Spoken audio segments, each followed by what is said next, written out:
माता, आपके बगलामुखी अवतार लेने का उद्देश्य मैं समझ गया, किंतु मैं अभी भी ये नहीं समझ सका कि आप सर्वप्रथम माँ मातंगी का स्वरूप धारण कर क्यों प्रकट हुई।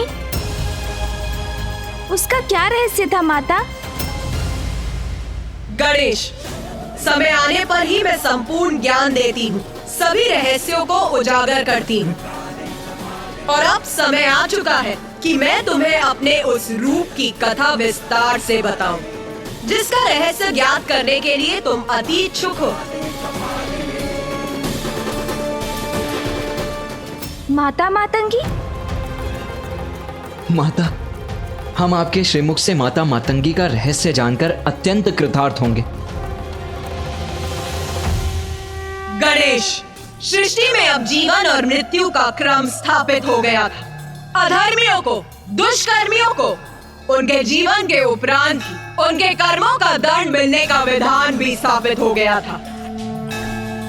सभी प्राणियों को सुपथ पर चलने के लिए प्रेरित करने हेतु संसार में ज्ञान भी स्थापित कर दिया था, किंतु अभी भी मेरा कार्य पूर्ण नहीं हुआ था। किंतु माता, अब आपका क्या कार्य शेष था?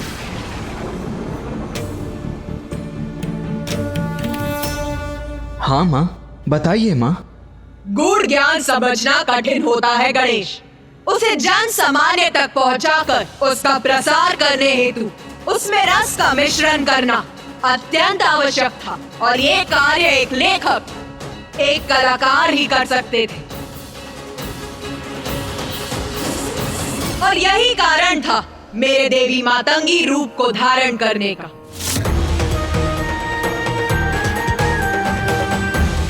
क्योंकि अपने इस रूप में मैं अपने भक्तों के द्वारा संसार में ऐसी और कला आदि का सृजन करती हूँ, जिनसे जुड़कर प्राणी पाप कर्म से दूर रहे और संसार का कर्म निर्बाध रूप से आगे बढ़ता रहे।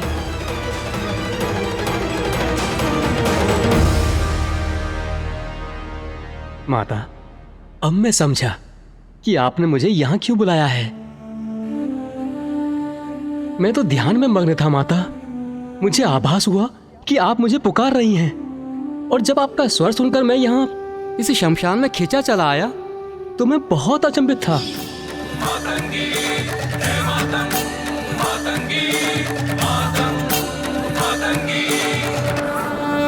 किंतु अब मुझे स्पष्ट हुआ कि ये आपकी ही लीला है, और आपने अपनी ही लीला का ग्रंथ रचने के लिए मुझे यहाँ पर बुलाया है।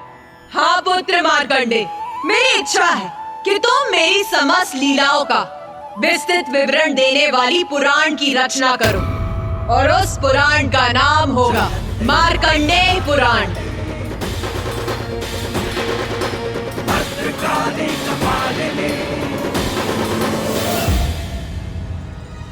माता, आपने इतना महत्वपूर्ण कार्य सौंपकर मुझे कृतार्थ कर दिया। माता, इसी क्रम में मुझे बताने की कृपा करें कि जो भक्त संपूर्ण निष्ठा और भक्ति से आपके दैवी मातंगी रूप की साधना करते हैं, उनको आपकी कृपा स्वरूप क्या फल प्राप्त होता है? देवी मातंगी रूप में मेरी पूजा करने से मेरे भक्तों को वाक शक्ति और उच्च कलाओं की सिद्धि प्राप्त होती।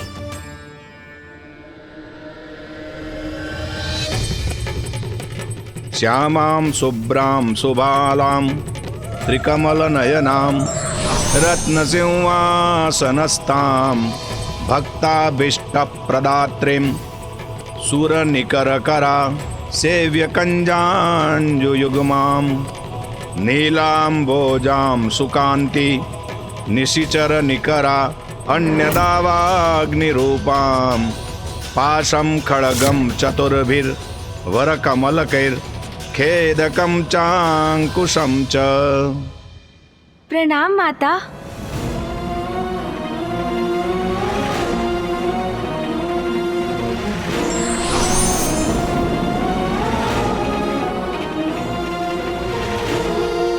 मुझे प्रतीत हो रहा है कि इस विषय को लेकर तुम्हारे मन में अभी भी संशय शेष है। संकोच मत करो, पूछो गणेश। क्या पूछना चाहते हो गणेश? माता, आपने ऋषि मार्कंडे को पुराण की रचना का निर्देश तो दे दिया, किंतु वो आपके दशम स्वरूप को जाने बिना ये कार्य कैसे पूर्ण कर सकेंगे? अभी तो आपने हमें अपने 9 महाविद्या स्वरूप का ही परिचय दिया है। उचित। तो सुनो मेरे दशम महाविद्या स्वरूप की लीला।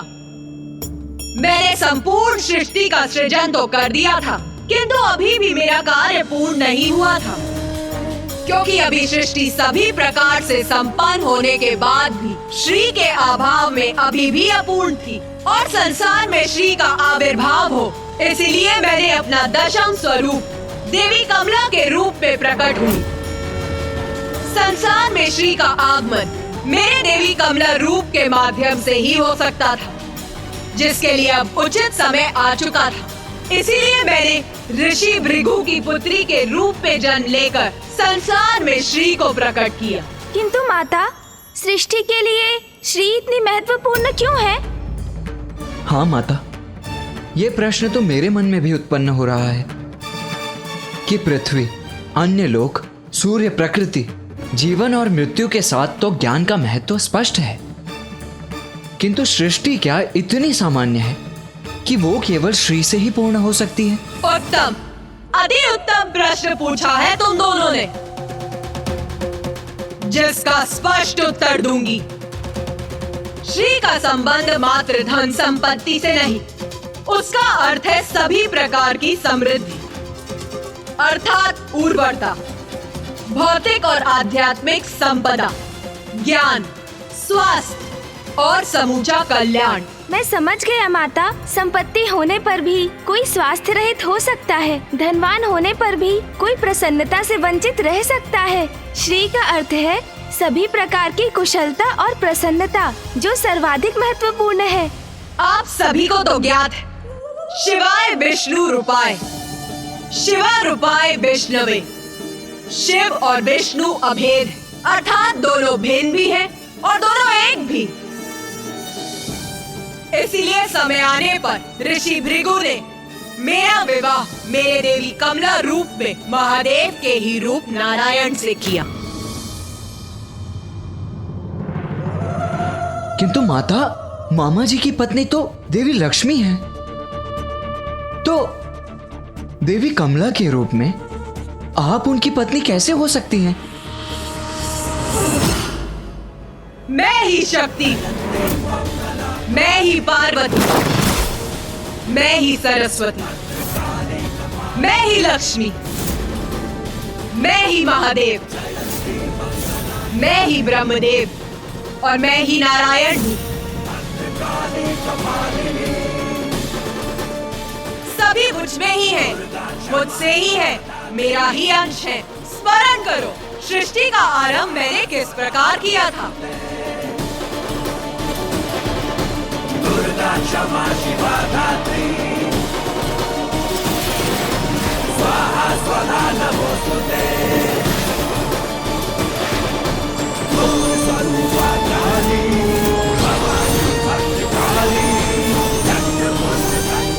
समस्त त्रिदेव और त्रिदेवियां मुझसे ही उत्पन्न हुए, नारायण और देवी लक्ष्मी भी,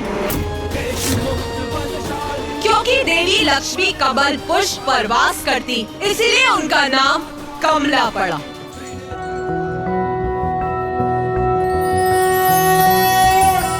त्रैलोक्य पूजित देवी कमले, विष्णु वल्लभे यथा त्वमचल, कृष्णे तथा भवमयी स्थिरा। मामी जी, माता कमला।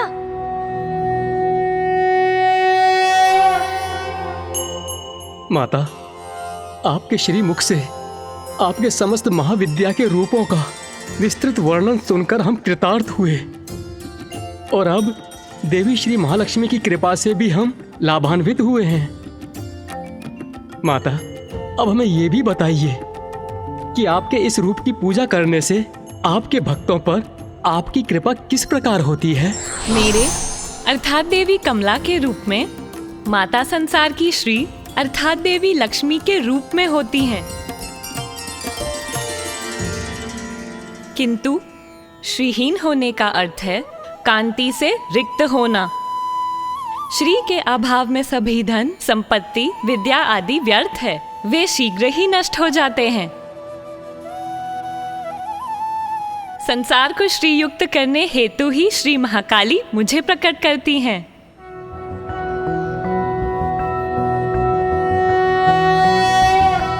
त्रैलोक्य पूजिते देवी कमले विष्णु बल्लभे यथा त्वमचल कृष्णे तथा भवमयी स्थिरा।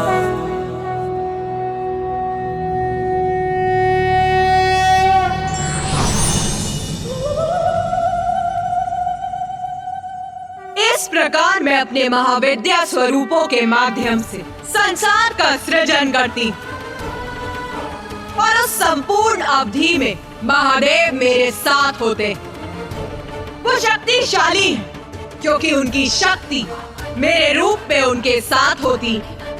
संसार में जो भी शक्ति व्याप्त है वो मुझसे ही है। प्रत्येक प्राण में अर्थात देव दानव, पशु पक्षी, पेड़ पौधे, सूर्य चंद्रमा, उन सभी की शक्ति मुझसे ही है।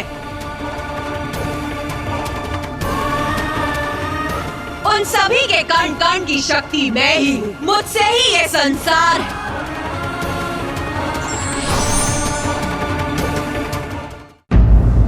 माता, संसार का जन्म आपसे और आपके द्वारा ही होता है। आप ही अपने विभिन्न स्वरूपों में संसार का पालन भी करती हैं। आप अपनी सभी संतानों को प्रकृति के माध्यम से जीवन के लिए जो भी आवश्यक है उन्हें उपलब्ध कराती हैं। उनके दोषों के लिए उन्हें दंडित कर उन्हें उचित मार्ग पर लेकर आती हैं। किंतु माता, क्या यही क्रम अनंत काल के लिए स्थिर है? नहीं गणेश, जन्म मुझसे है, पालन मुझसे है, तो सृष्टि का संहार भी तो मुझसे ही है। सृष्टि का संहार माता?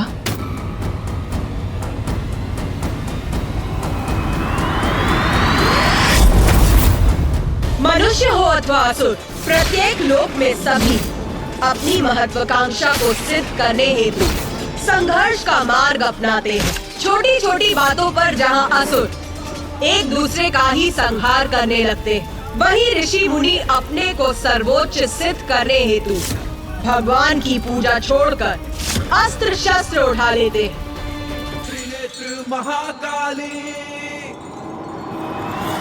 और जब ऐसा समय आरंभ होता तो प्राणियों को सुकर्मों के प्रति सजग करने हेतु मैं खंड प्रलय उत्पन्न कर संपूर्ण जगत को चेतावनी देती। और सर्वप्रथम जो खंड प्रलय मैं उत्पन्न करती वो है सूर्य प्रलय। देवी तारा, देवी तारा, देवी तारा।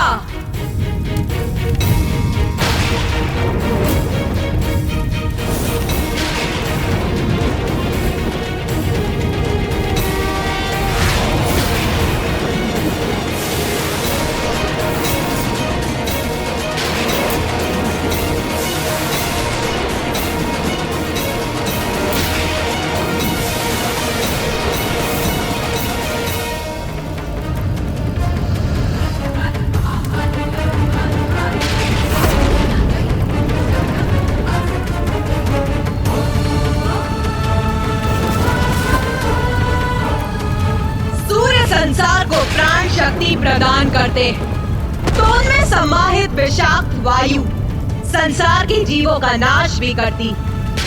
मेरे देवी तारा स्वरूप ने सूर्य को प्रकट किया था और मेरे ही आदेश पर सूर्य प्रलय के समय देवी तारा और भी उग्र हो उठी और तब सभी 12 आदित्य सूर्य प्रकट होते। उन सूर्य की किरणों के प्रचंड ताप और विषैली वायु से मैं संसार के जीवों का नाश भी करती।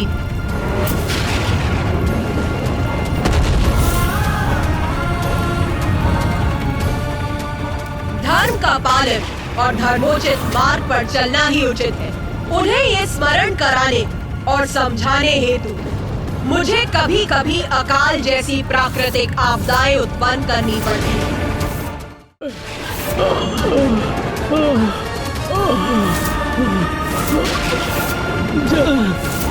भोजन भोजन जल। हमें क्षमा कीजिए माता, हमें क्षमा कीजिए माता, हम पर दया कीजिए, हम भक्ति पथ से विमुख हो गए। क्षमा कीजिए माता, हमें क्षमा कीजिए माता, हम पर दया कीजिए, हम भक्ति पथ से विमुख हो गए थे, हमें क्षमा जब मैं इस कीजिए। प्रकार खंड प्रलय को उत्पन्न कर ऐसी चेतावनी भेजती तो सभी सन्मार्ग पर लौटना प्रारंभ कर देते।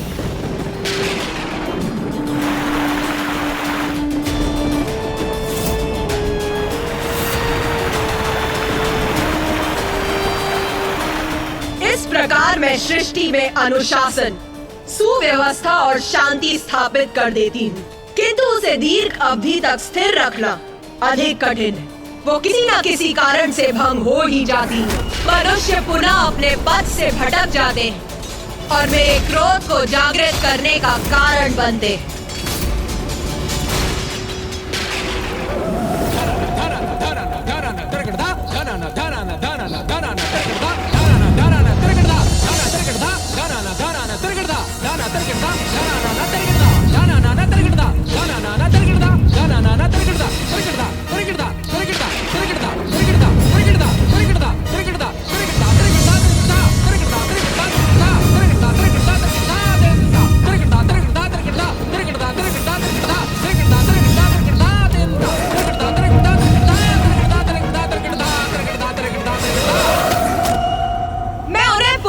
एक और खंड प्रलय रूपी चेतावनी देने हेतु उत्पन्न करती जल प्रलय।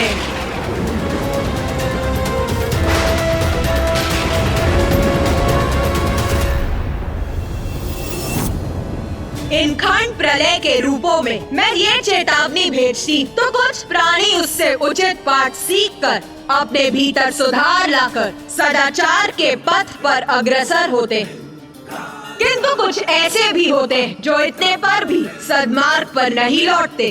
और मेरी इतनी चेतावनियों के बाद भी यदि प्राणियों का आचरण नहीं सुधरता है तो कल पूर्ण होने पर मेरी प्रलय लीला होती,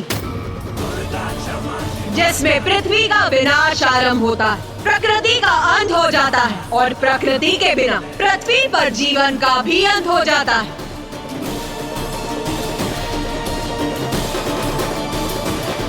देवी षोडशी।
माता, प्रलय में तो सृष्टि पूर्ण रूप से नष्ट हो जाती है, कोई भी शेष नहीं रहता। हाँ पुत्र, उचित दिशा में देख रहे हो तो तुम्हारी दृष्टि से ही तुम्हारे विचार इंगित हो रहे हैं, जो सर्वथा उचित है। एकमात्र पुत्र मार्कंडेय ही है, जो सृष्टि के अंत के साक्षी होकर भी जीवित है। क्योंकि माता, ऋषि मार्कंडेय तो चिरंजीवी है। हाँ पुत्र, और पुत्र मार्कंडेय को सृष्टि के अंत के साक्षी बनने के क्रम में कुछ ऐसा भी देखने का सौभाग्य प्राप्त हुआ, जिसका अनुपम दिव्य सौंदर्य था। हाँ माता, प्रलय के उपरांत उस अथाह जल के मध्य एक द्वीप पर स्थित रहकर अनेकों वर्षों तक मैं चलायमान रहा, और तब मुझे एक वट का पत्ता दिखाई दिया, और उस पत्ते पर प्रभु नारायण अपने शिशु रूप में माता द्वारा सृष्टि के पुनरारंभ की प्रतीक्षा में थे।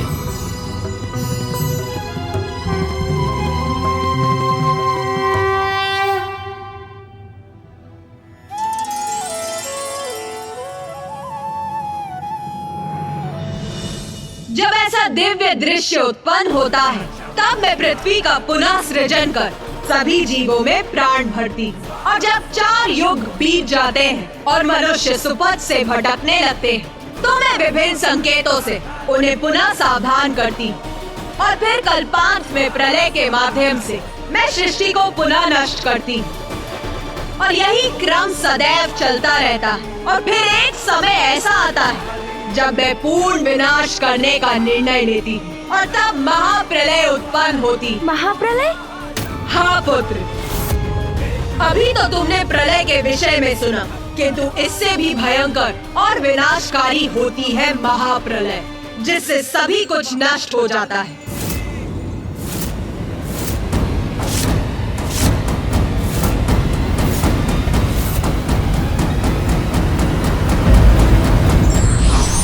सृष्टि में सब कुछ नश्वर है, इसलिए माया का मोह त्याग कर कर्म करते हुए हमें ईश्वर की भक्ति का मार्ग चुनना चाहिए।